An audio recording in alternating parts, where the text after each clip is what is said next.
Hey guys! I wanted to start off by saying that in the beginning of this class I was a little nervous about what I was getting myself into.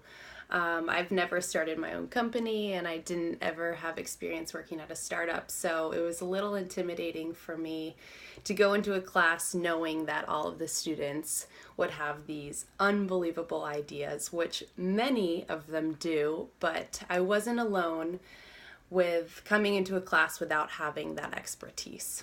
And that kind of propelled me into having this first eureka moment that an entrepreneur doesn't need to know everything. They can use the resources and their connections in order to ultimately propel their business forward.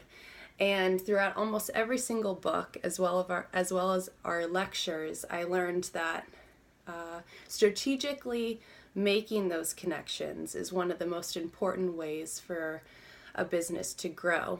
One of the first lecture slides that Ted had was using the networking and impact of other people to ultimately find your value proposition.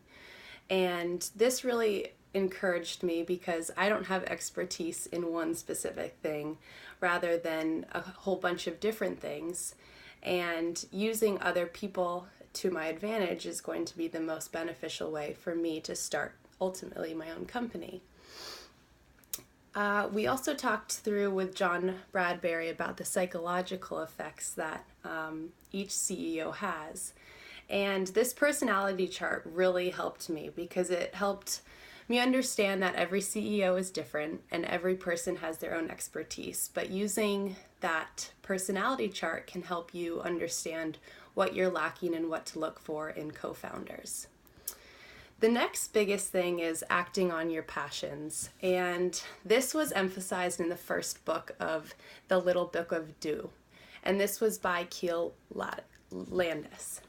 So Kel talked about this to-do list and how to strategically start your day with a to-do list that acts on your passions. And ever since we started this topic, I have created a to-do list every single day. And I make two separate lists, one for my passions and then one for my dirty work. And you have to get through your dirty work, of course, but those passions are what gets you up in the morning. This has extremely impacted my life because it's allowed me to prioritize what I need to get done and make me feel accomplished when I do get those passions and dirty work items off my list. The next and one of the biggest things that I've learned is to lead with compassion. And this isn't ultimately the biggest theme throughout all of our books and lectures, but it's something that throughout visiting different companies and talking to co-founders and founders, this is something that really resonates with people who are trying to make connections to other people.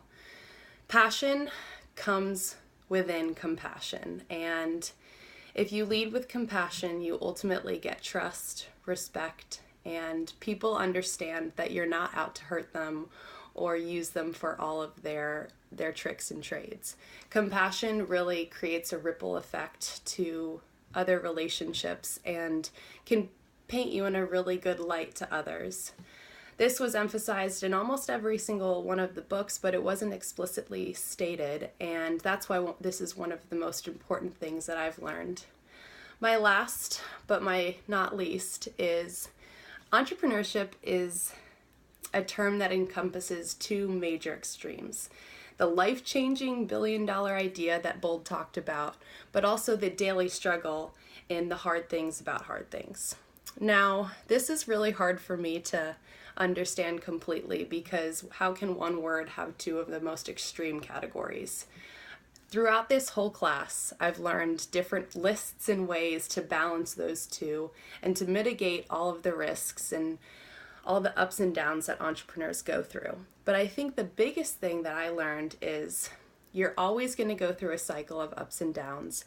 Nothing's going to be perfect, but in the end, if you persevere and have resilience, you and your company can become a billion-dollar idea. And to hold yourself back and not try is one of the biggest things that will set you aside. So going out there, putting your foot in the door and trying as hard as you can is the best way to grow a business and to ultimately have fun with whatever you're doing. Thanks for a great class. Bye.